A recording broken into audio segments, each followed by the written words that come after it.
مجبوراً قاصد نے ان کا امامہ اتارا اور اسی سے ان کی گردن باندھی۔ پھر دوبارہ دریافت کیا، جس کے جواب میں خالد بن ولید رضی اللہ تعالیٰ عنہ نے فرمایا،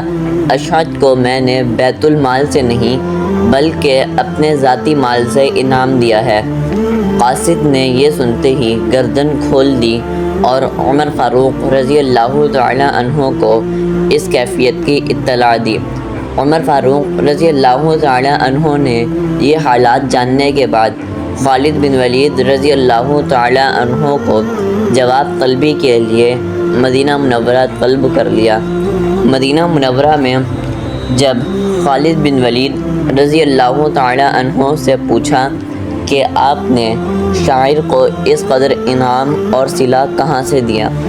خالد بن ولید رضی اللہ تعالیٰ عنہ نے فرمایا، مال غنیمت سے جو کچھ میرے حصے میں مال آیا تھا اس میں سے اسے انعام دیا تھا۔ پھر خالد بن ولید رضی اللہ تعالیٰ عنہ نے کہا، میری رقم کا حساب لیا جائے، اگر 60,000 سے جتنی رقم زائد نکلی وہ میں بیت المال میں جمع کر دوں گا۔ چنانچہ آپ کی اس پیشکش کو قبول کر لیا گیا۔ جب رقم کا شمار کیا گیا تو 20,000 کی رقم زائد نکلی، جو خالد بن ولید رضی اللہ تعالیٰ عنہ کی رضامندی سے بیت المال میں داخل کر دی گئی۔ اس کے بعد خالد بن ولید رضی اللہ تعالیٰ عنہ اور عمر فاروق رضی اللہ تعالیٰ عنہ کے درمیان صلح صفائی ہو گئی اور کوئی کدورت باقی نہ رہی، اور دوبارہ آپ جنگوں میں پہلے کی طرح حصہ لیتے رہے اور نائب سپہ سالار کی حیثیت سے کام کرتے رہے۔ خالد بن ولید رضی اللہ تعالیٰ عنہ کو برطرف کر کے عمر فاروق رضی اللہ تعالیٰ عنہ نے در حقیقت مسلمانوں پر ایک بہت بڑا احسان کیا، ایک ایسی مثال پیدا کر دی کہ دین کو دنیا پر مقدم کرنے اور خدمت دینی کے مقابلے میں اپنی ہستی کو ہیٹ سمجھنے کی مثالوں میں سب سے پہلے ہم خالد بن ولید رضی اللہ تعالیٰ عنہ کا نام لیتے ہیں۔ خالد بن ولید رضی اللہ تعالیٰ عنہ اگر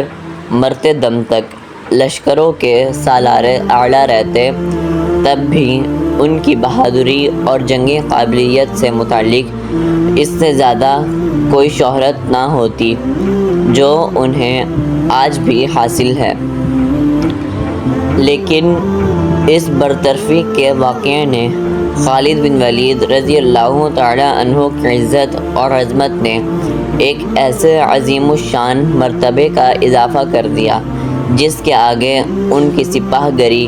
اور بہادری کے کوئی حقیقت نہیں ہے۔ ہم ایک طرف خالد بن ولید رضی اللہ تعالیٰ عنہ کے جنگی کارناموں پر فخر کرتے ہیں تو دوسری طرف ان کی فرما برداری اور اطاعت کو فخریہ طور پر پیش کر سکتے ہیں۔ بعض مورخین نے اپنی یہ لطیف رائے بھی بیان کی ہے کہ خالد بن ولید رضی اللہ تعالیٰ عنہ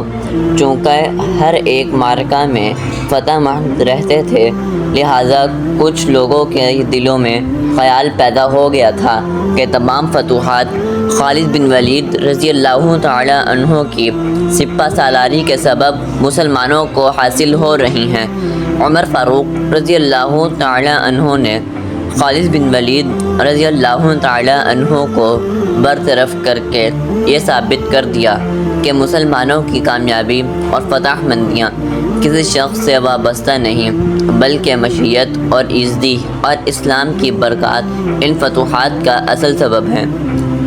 حضرت عمر فاروق رضی اللہ تعالیٰ عنہ کی حالات زندگی